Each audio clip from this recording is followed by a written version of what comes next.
I wouldn't normally revisit this, but this is the Jesan KT3003.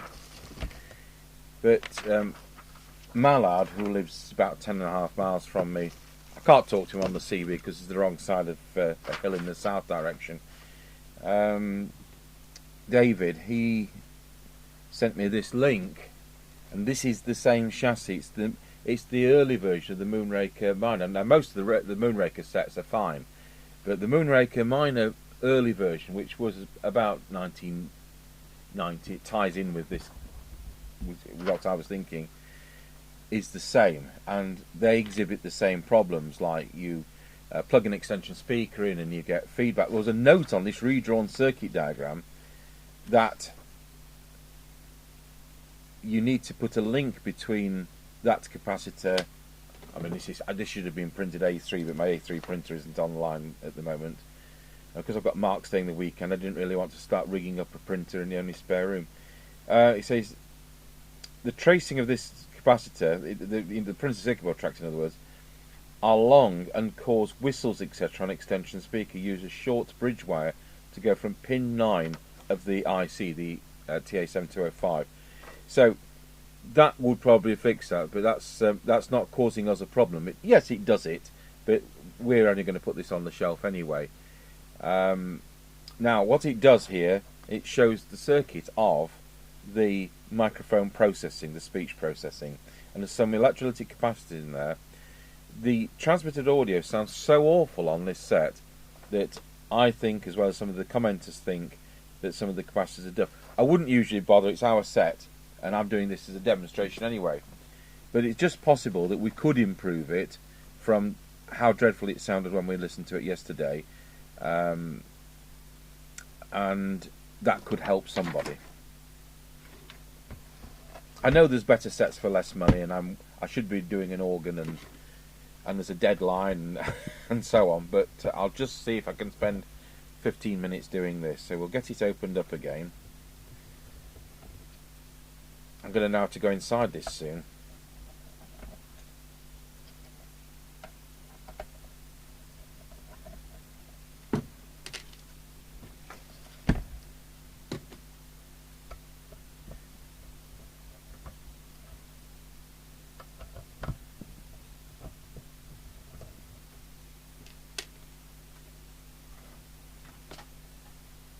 Make sure we're plugged into the test set. We are.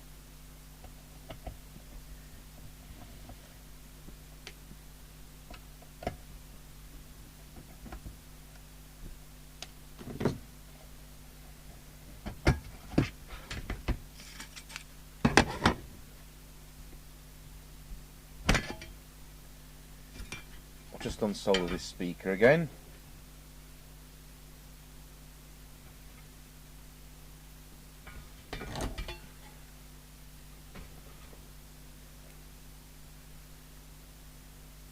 Somebody said there's a hum on my right hand channel. I don't know, but I tell you what, that's the right hand microphone, and that's, no, it's not, that's the left hand microphone, and that's the right, that's supposed to be the right hand microphone. Testing 1 2, testing 1 2. There's actually 4 microphones on this bench, but it's so cluttered with circuit diagrams and things that you never know, something might have come unplugged. But I can't see any hum on here, but it is difficult for me to monitor it, otherwise I'm going to end up with feedback. So I wonder if there's headphone sockets on the Vision mixer. Not that I can see. Oh yeah, oh no, that's power. Yeah, really don't know. So back to the radio in question.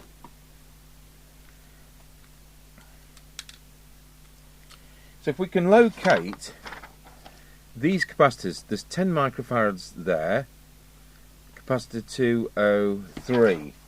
So if we can find capacitor 203, do you know, I'll come to it straight away. It's that one there. So make sure the set's turned off.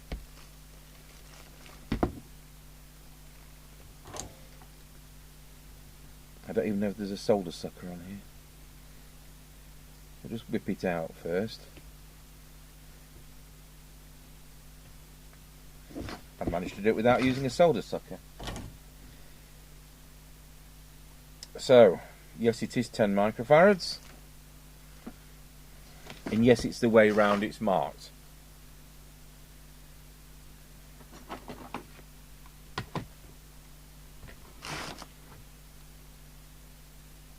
At the end of the day, these are now 30 years old. And it says it's 10 microfarads. But we'll replace it anyway. We're only going to use ordinary quality, but uprated to 105 degrees. So it's not going to. I'm not going to put a Nicky con in or anything like that.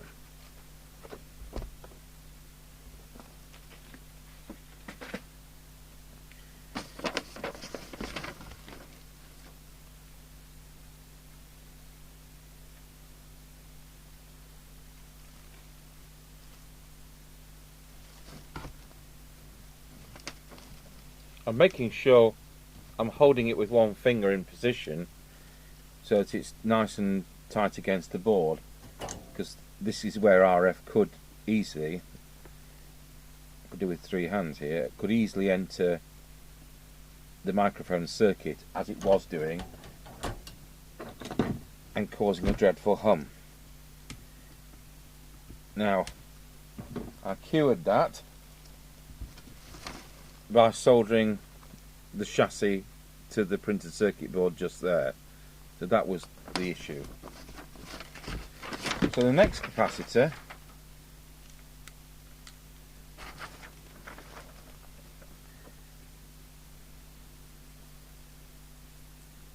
is 216 by the looks of it.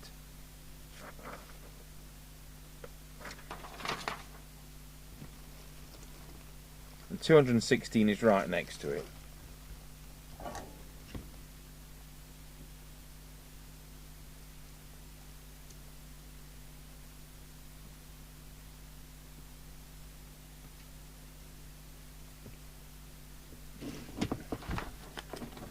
Well, some kind of solder sucker. Let's see if it's any good.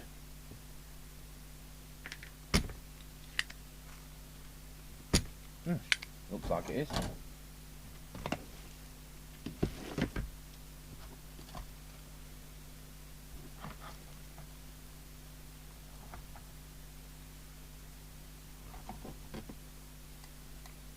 And that reads fine as well, but we'll throw it away and put a new one in.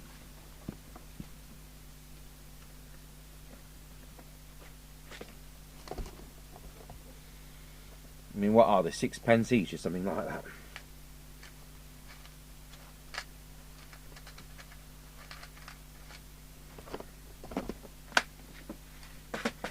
And then I'll get the camcorder against the base station like we normally do on the air test and see whether we've got any improvement or whether we've fixed it worse. I love that phrase.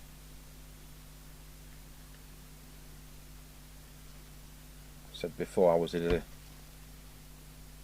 alternator and starter motor repair shop many years ago when I was about 21, and I'd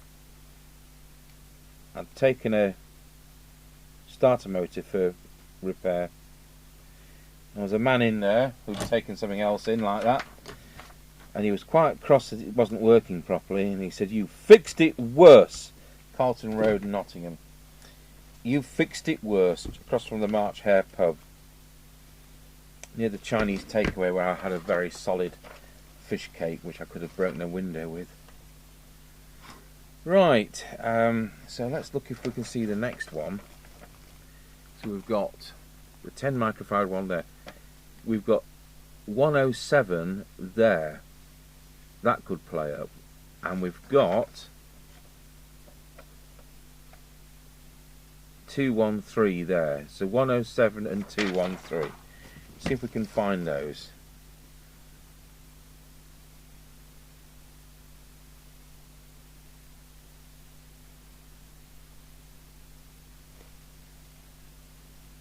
There's 213, so let's get that one out.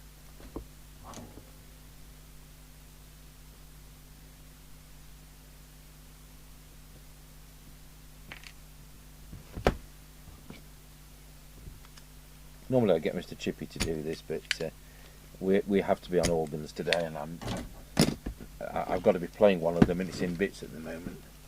So what's this? Another 10 microfarad. So we'll test it once again. It's also supposed to be doing another new set, another PNI new set. Hey, look, it's faulty. Wahey!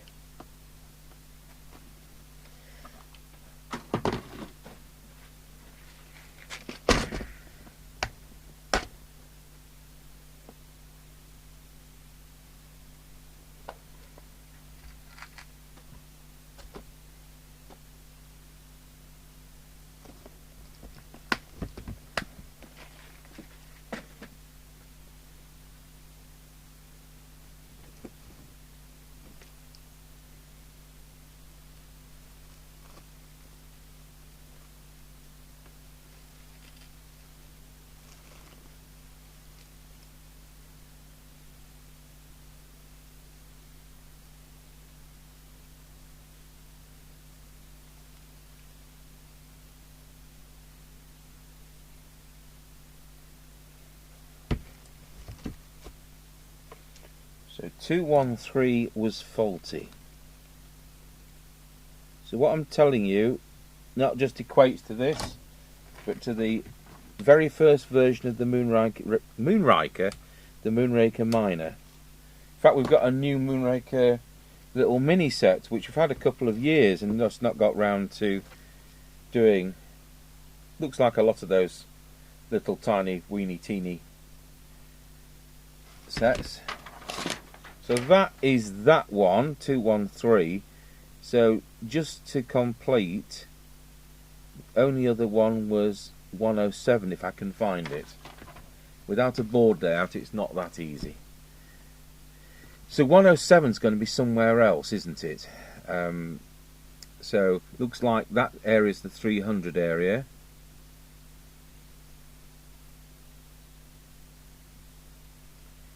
$122.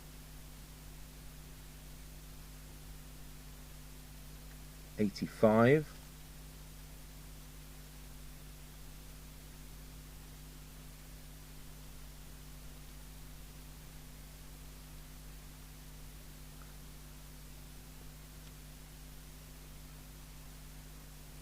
52. It'd be nice if it improved the squelch as well.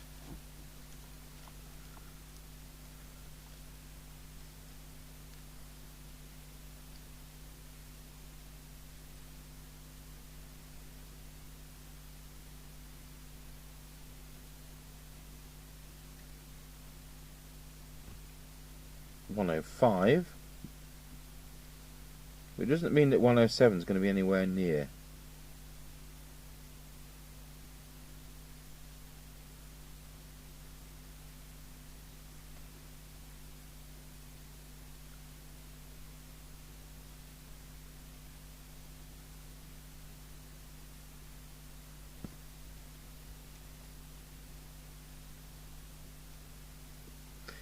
No, I think we'll have to give up on 107. If this was going to get us out of the desert, we'd have to find it. If this was stopping our desert crashed aircraft from running, we would have to do it. But I don't think we have to do it under the circumstances. So we've managed to do 3 of them, which leaves that one. And it is in the preamp for the mic audio, but with that one being actually faulty, we may have got somewhere. I'll switch my little monitor receiver on. Switch this radio on.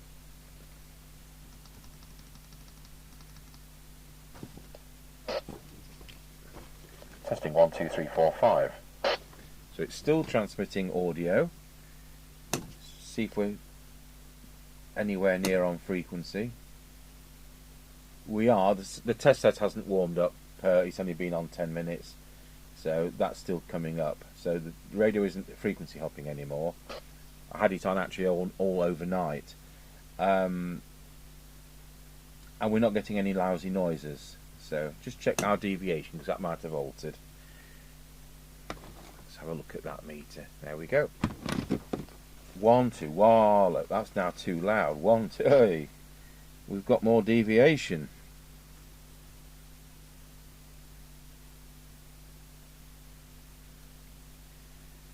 So that's that preset. Let's get the little oscillator out.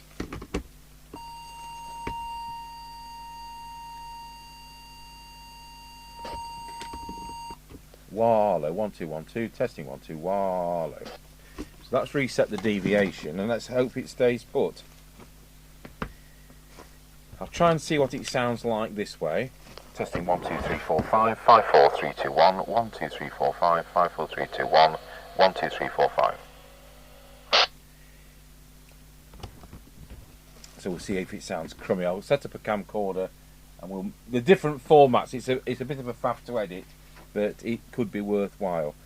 The only other thing we'll check. I'm going to put this back together now. So it's had its revisit. I'll just switch it off.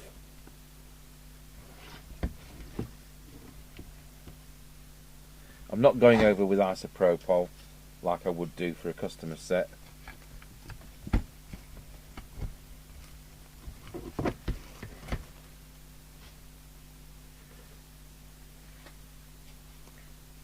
So to be clear, it was that capacitor that was faulty.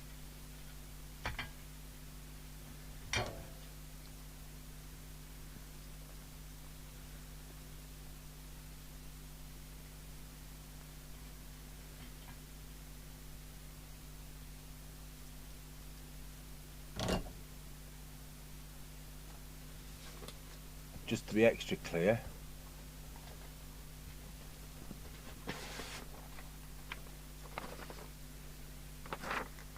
look at yesterday's.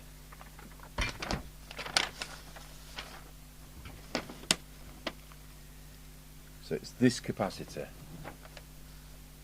So with the radio towards you, coil, crystal, VCO coil, deviation, that capacitor. And I've changed that one and that one as well, but they weren't faulty, although the ones I put in are probably better, especially after 30 years. Pop the lid on.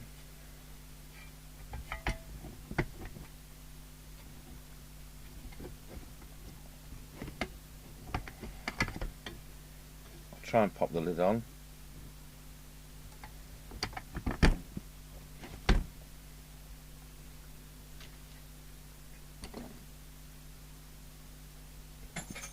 And I'll get a camcorder onto the base station and we'll see whether it's any better.